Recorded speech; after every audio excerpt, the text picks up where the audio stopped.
Jamur merang dengan nama ilmiah Volvarella volvacea merupakan salah satu jamur konsumsi karena memiliki tekstur dan rasa yang lezat sehingga banyak disukai untuk dijadikan sebagai bahan pangan. Berdasarkan nama ilmiahnya, Volvarella volvacea memiliki volva atau cawan yang berwarna coklat muda. Morfologi jamur merang ini memiliki tubuh buah yang ketika masih muda berbentuk seperti telur yang ditutup oleh selubung. Setelah jamur masak, selubung pecah dan tertahan pada pangkal batang. Tubuh buah dewasa berbentuk payung yang terdiri atas bagian tangkai berwarna putih dan tudung berwarna abu-abu. Budidaya jamur merang terdiri dari beberapa tahap, yaitu dimulai dengan pembuatan media tanam, penanaman bibit, dan pemeliharaan. Langkah pertama yang kami lakukan yaitu pembuatan media tanam yang berlangsung pada hari Selasa, tanggal 15 November tahun 2022. Dalam budidaya jamur merang ini, kami menggunakan media tanam yang berasal dari bahan baku jerami dan sekam padi. Jerami padi memiliki kandungan selulosa tinggi yang dibutuhkan bagi pertumbuhan dan perkembangan jamur merang. Untuk memaksimalkan kandungan selulosa jerami padi, maka jerami harus melalui proses pengomposan. Kandungan selulosa jerami padi yang telah melalui masa pengomposan lebih tinggi daripada jerami yang tidak melalui masa pengomposan. Selain itu, pengomposan bertujuan agar bahan baku mengalami penguraian menjadi bahan organik dan mineral yang mudah diserap oleh miselium jamur merang. Dalam proses pengomposan ini, dimulai dengan cara merendam jerami kering di dalam air selama kurang lebih 6 jam. Kemudian, jerami diletakkan pada permukaan semen atau tanah, lalu kami tambahkan bahan-bahan tambahan berupa kapur dolomit dan dedak.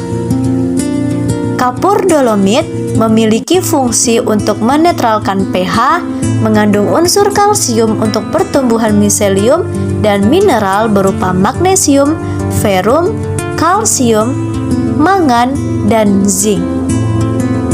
Dedak memiliki fungsi untuk mempercepat pertumbuhan miselium jamur dan tubuh buah karena kaya akan gizi, vitamin B kompleks, dan protein tinggi. Pengomposan sekam padi dilakukan dengan cara merendam sekam dalam air tanpa penambahan bahan atau zat lain. Langkah selanjutnya, setelah jerami tercampur rata dengan kapur dolomit dan dedak, jerami tersebut kami masukkan ke dalam plastik besar, lalu kami ikat plastik tersebut dengan tujuan agar proses pengomposan dapat berjalan lancar tanpa gangguan organisme lain. Begitu pula halnya dengan sekam padi yang telah direndam, kami masukkan ke dalam plastik, lalu kami ikat. Kompos jerami dan sekam tersebut kami letakkan di teras rumah salah satu anggota kelompok. Kompos tersebut kami diamkan selama 7 hari hingga jerami dan sekam padi menjadi kompos yang berkualitas baik. Setelah 7 hari, plastik kompos jerami dan sekam padi kami buka dan kami mendapatkan hasil bahwa kompos jerami mengalami perubahan warna menjadi coklat dan berbau busuk. Hal ini menandakan bahwa kompos sudah jadi dan dapat digunakan sebagai media tanam budidaya jamur merang. Hal tersebut juga dialami oleh sekam padi. Sekam padi sudah berubah warna dan berbau busuk. Tahap selanjutnya yaitu tahap penanaman bibit. Kami menggunakan bibit jamur merang yang kami beli di salah satu e-commerce atau di salah satu toko online. Langkah pertama yang kami lakukan yaitu menyediakan 2 buah keranjang dengan ukuran berbeda. keranjang kecil kami beri tanda sebagai keranjang A, dan keranjang besar kami tandai sebagai keranjang B.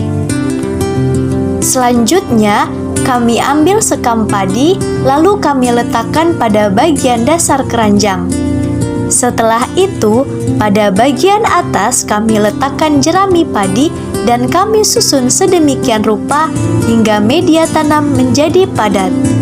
Selanjutnya, kami menaburkan bibit jamur merang pada bagian atas media tanam. Langkah yang sama juga kami terapkan pada keranjang yang berukuran besar. Setelah itu, keranjang tersebut kami tutup menggunakan plastik dan kami letakkan di dalam rumah. Penutupan keranjang menggunakan plastik bertujuan agar menjaga kelembaban selama masa inkubasi, yaitu masa pertumbuhan miselium jamur. Keranjang tersebut kami diamkan dan kami tunggu selama 5 hari. Pada hari kelima sejak penanaman bibit, keranjang tersebut kami buka dan kami mendapatkan hasil bahwa pada keranjang A sudah mulai tumbuh benang-benang putih halus seperti jaring laba-laba pada bagian permukaan dan sisi media tanam. Benang-benang tersebut kami indikasikan sebagai bakal miselium yang akan menjadi jamur merang. Kondisi yang sama juga dialami oleh keranjang B. Selanjutnya, keranjang tersebut kami tutup kembali menggunakan plastik. Pada hari ke-14 sejak penanaman bibit, pada keranjang A dan keranjang B belum terdapat pertumbuhan atau perubahan yang signifikan. Kondisi kedua keranjang masih berupa tumbuhnya benang-benang halus. Pada hari ke-21, pada keranjang A sudah tumbuh satu jamur liar yang sudah dalam keadaan mekar. Jamur tersebut pada mulanya kami indikasikan sebagai jamur merang, namun ternyata jamur tersebut memiliki morfologi yang berbeda dengan jamur merang, sehingga kami indikasikan bahwa jamur tersebut adalah jamur liar. Jamur tersebut memiliki batang yang panjang dengan pinhead yang sudah memekar. Namun pada keranjang B belum terdapat pertumbuhan. Pada hari ke-28 pada keranjang A, jamur yang telah tumbuh sebelumnya telah mati dan menghilang. Namun sudah mulai muncul jamur merang yang ditandai dengan munculnya pinhead pada permukaan media tanam. Namun pada keranjang B masih belum terdapat perubahan. Pada hari ke-30 pada keranjang A, ukuran pinhead semakin besar dan jumlahnya semakin banyak. Sementara pada keranjang B, miselium terlihat semakin banyak dan menebal. Pada hari ke-32 pada keranjang A, pinhead jamur semakin membesar dan jumlahnya semakin banyak. Pinhead ini kami duga sebagai cikal bakal tumbuhnya jamur merang. Pada keranjang B mulai terlihat pertumbuhan pinhead. Pada hari ke-34 pada keranjang A ternyata tumbuh jamur liar, yaitu jamur semanggi dengan morfologi yang berbeda dengan jamur merang. Tumbuhnya pinhead pada pengamatan sebelumnya yang kami duga sebagai bakal jamur merang ternyata merupakan cikal bakal tumbuhnya jamur semanggi. Jamur semanggi memiliki ciri-ciri batang yang panjang berwarna putih dan kepala jamur yang mekar berwarna hitam. Sedangkan pada keranjang B mulai tumbuh pinhead yang kami duga sebagai cikal bakal jamur merang. Tumbuhnya jamur semanggi ini dapat mengindikasikan bahwa budidaya jamur merang yang kami lakukan belum berhasil atau gagal. Hal ini dapat terjadi karena beberapa hal. Yang pertama, kurangnya waktu pengomposan jerami. Jerami sebaiknya mengalami proses pengomposan selama lebih dari 10 hari. Sedangkan kami hanya melakukan pengomposan selama 7 hari.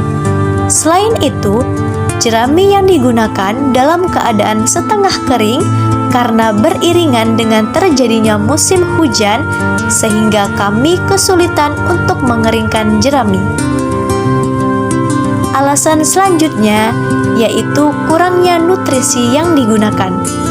Kemungkinan besar hal ini dapat terjadi karena dedak yang kami gunakan kami peroleh dari toko peternakan yang umumnya digunakan sebagai pakan hewan sehingga kualitas dedak kurang bagus.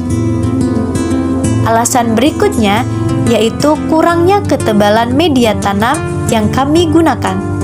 Menurut Setiono tahun 2010 menyatakan bahwa semakin tebal media tanam, maka memiliki kandungan nutrisi yang lebih banyak. Alasan selanjutnya yaitu faktor suhu dan kelembapan. Jamur merang harus tumbuh pada suhu di atas 32 derajat Celcius. Namun proses budidaya ini beriringan dengan musim hujan sehingga suhu menjadi lebih dingin. Tumbuhnya jamur semanggi disebabkan karena dalam proses budidaya kami tidak melalui proses pasteurisasi karena tahap ini membutuhkan peralatan yang cukup rumit dan biasanya dilakukan pada budidaya jamur skala besar. Pasteurisasi ini berfungsi untuk menghilangkan virus, bakteri, dan jamur liar. Berdasarkan hasil yang kami peroleh, maka dapat kami simpulkan bahwa budidaya jamur merang yang kami lakukan belum berhasil secara maksimal. Hal ini dipengaruhi oleh faktor-faktor pertumbuhan jamur merang meliputi kualitas media tanam, nutrisi, suhu, dan kelembapan serta proses pasteurisasi. Budidaya jamur merang tergolong dalam kategori yang cukup sulit. Dalam melakukan proses pengomposan, sebaiknya dilakukan hingga 10 hari.